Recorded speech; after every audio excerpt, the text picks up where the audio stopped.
Asgard's Wrath 2 is the game, and on social media I've seen a variety of takes on it, and after about 10 hours of playtime, I'm ready to give my opinion. And if you stay till the end, I'll give you a number of tips I wish I'd known my first time going into it.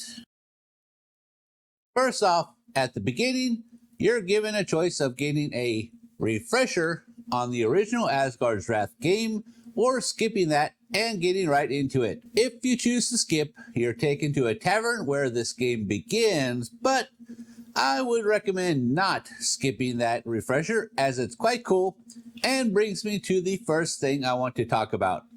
How they handle cut scenes, for lack of a better word, which mostly you can skip if you wish. You basically become a disembodied figure that's along for the ride, but since it's VR, you can still turn and observe the world you're in or maintain your focus on the action in front of you. I've not completed the game yet, but so far I've come across 3 of these and I found each one to be quite fun. Moving on to the graphics, I had originally settled on one opinion of it, which was graphically, it's fine. It didn't wow me, but as a standalone title, it probably ranked on the high end of graphical quality. I say this as someone who primarily does PC VR with a 4090 in my rig, so typically I have one level of expectations for graphics, and anything less I immediately notice, but like I said, for standalone, it was decent. Then the game got an update on December 20th.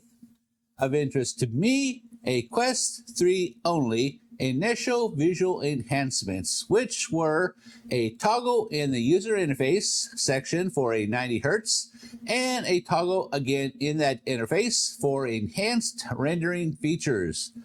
Of course, I had to immediately jump into the game, and yes, definitely improvement over the before patch game. It's still not on a PC VR level, which I wouldn't expect, but on a Quest 3 at least, it's quite good for standalone. Side note, really wish they had made a PC VR version of this game, as it would be absolutely amazing. If you're playing on a Quest 2 or a Quest Pro, probably my original assessment applies.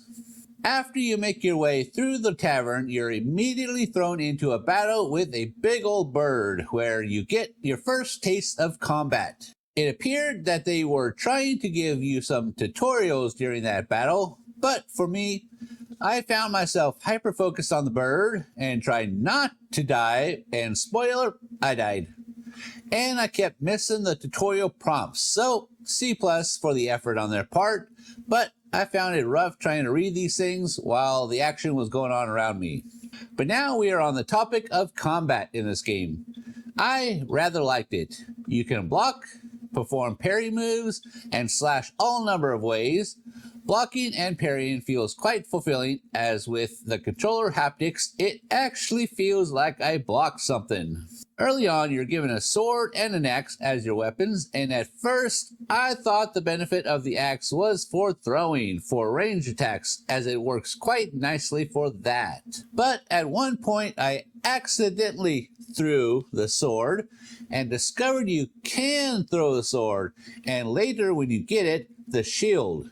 At which time, I discovered I really liked throwing the sword to kill stuff. I'm still playing around with things, but I get the feeling the axe does more damage when thrown as opposed to the sword. So if that is correct, keep that in mind.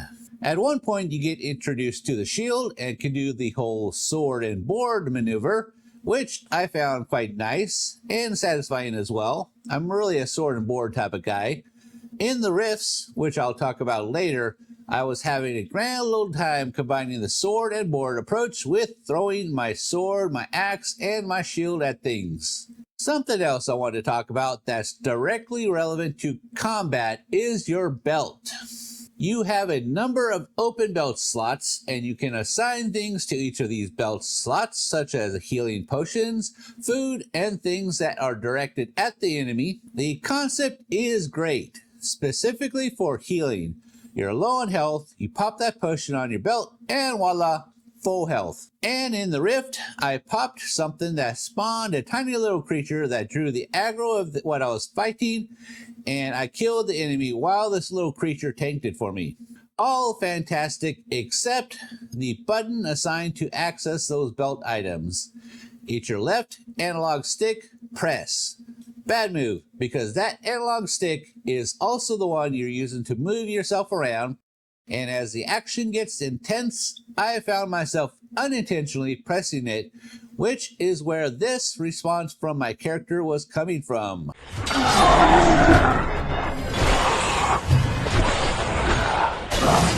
Don't want to waste that now. I don't need it. And I can't tell you how annoying it is to keep hearing this little guy say this over and over and over to me as I'm trying to fight something. It would be nice if I could remap this somewhere else, but as of yet, I've not found a way to remap keys. It's a minor nitpick, but all in all, great system. I've even discovered the game has finishing moves you can perform. I'm still playing through the game and haven't fully discovered what exactly triggered those finishing moves, but I've cut heads off, I've cut characters in half at their waist, and I've split characters down the middle from their head to their navel. So yes, absolutely love the combat in this game, and I'm looking forward to experiencing other weapons I'm sure the game has in store for me when I get there. The game is an RPG, but I've come across other games that claim that title, but didn't really fulfill it. With this game though, it most definitely feels like an RPG. You've got your side quests you can pick up. First place I found to pick some up was here, but I'm sure there's more out in the world. And you monitor them here where they are nicely laid out for you. Your weapons and armor can be upgraded with relics you find. Applying a relic to gear is simple enough.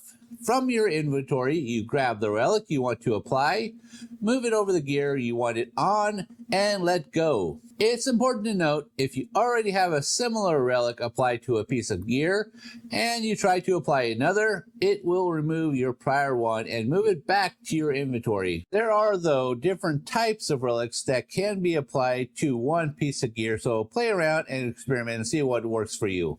You've got some level of crafting, though I'm still new into the game and I haven't dove too far into it, so not sure how expansive it will be. Looking at it initially, looks like I can only do potions, at least 2, so it looks like it's a recipe thing, and I'll have to find more or something. I don't know, I'll figure it out when I get there. You have a skill tree that allows you to level up your stats, which I love. An RPG isn't an RPG without a skill tree of some sort. You've even got companions. The first one being a cat lady that can turn into a cat that you ride, or a human type figure that fights alongside you, which is very cool. So yeah, all in all, a well fleshed out RPG, but what happens when you finish the main story, you ask? Any replayability? This brings me to my favorite thing with this game, these things called Uncharted Rifts, which basically are, to use their terminology, roguelite, endless procedural generated dungeons. And when you enter a rift, it's a completely new layout based on your hero and which hero loadout you choose for the rift, which is also their terminology. When in rifts, you can find all kinds of exclusive loots and such, which you can, through the use of these things called dimensional wells, take back with you into the base game. Side note, you can't take the relics you find there back into the base game, which I tried to do, so just apply those to your gear in the rifts as you get them. Be warned though, these dimensional wells have a capacity, so take only what you find to be of the most value to you. But back to the rift. You start at floor 1, and you fight what's there, maybe solve a puzzle or two, loot all the chests you come across till you get to the end, beat whatever's there, and descend to the next floor. And the next, and the next, and the next, and the next, etc., etc. More challenging the deeper I went.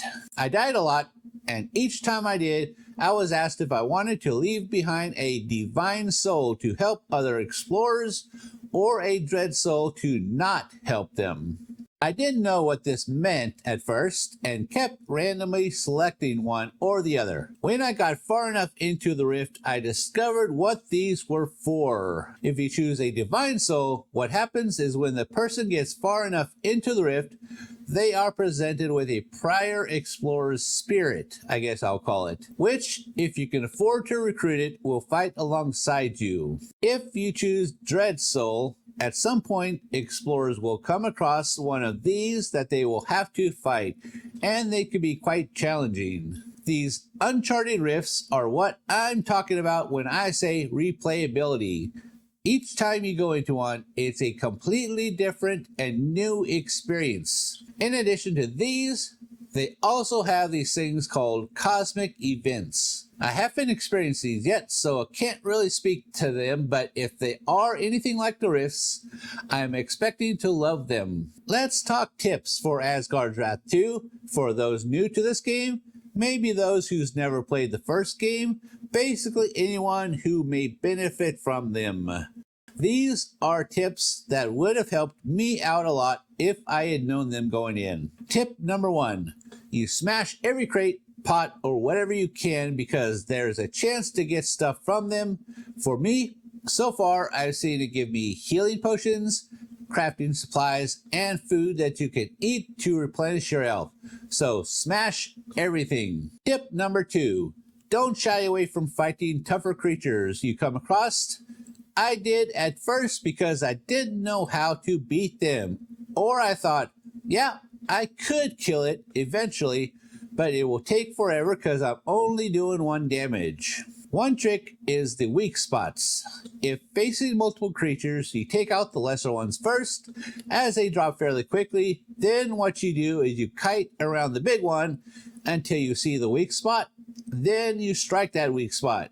Rinse and repeat till it's dead. Once I discovered this, things went down much quicker.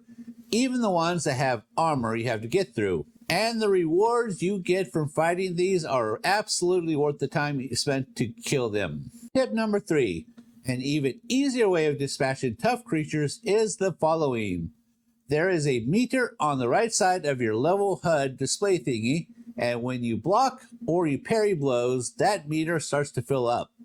When that meter is full, you raise your weapon to the sky and it becomes empowered. And at the same time, the creature is stunned, at which time you run up to it and you strike as much as you can until it stops being stunned. And then you rinse and repeat.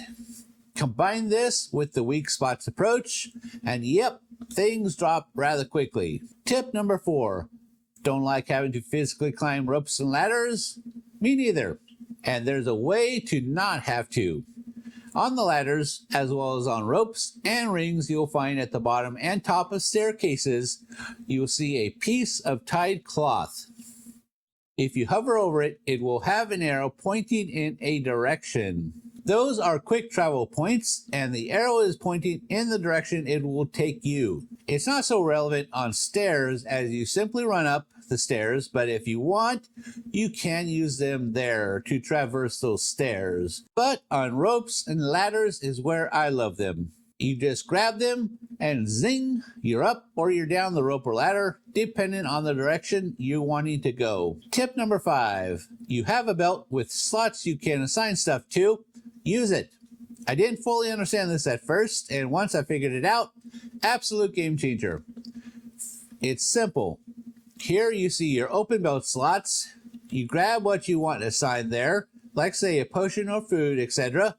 Move it over there. Then when you're out in the world or you're in combat, you press the left analog stick to bring up the belt, point of the controller at what you want to use, and press trigger. Voila! I can't stress this enough. Beyond potions, which will keep you alive, there are other things to slot there that assist in defeating creatures, so experiment away. There are other tips I could give you, and so in the future, look for a video where I do. But initially, I found these 5 to be the most important to me. I'm still in the early stages of this game and learning, but if someone didn't get this game for free with the Quest 3 purchase, and they were asking me if it was worth buying, I would say absolutely. It's fun, it's immersive, it's challenging, and I found I kept mentally giving myself the speech of 5 more minutes and I'll quit, or I'll quit at the end of this floor, and then found I just kept going until my headset died on me. So that's my take on this game so far, and the more I play, the more I'll probably have to say, so expect more videos on this in the future. But I would love to hear from you. Have you played this game yet? And if so, what did you think of it? What tips and tricks do you know that you think would benefit others? Let me know in the comments below.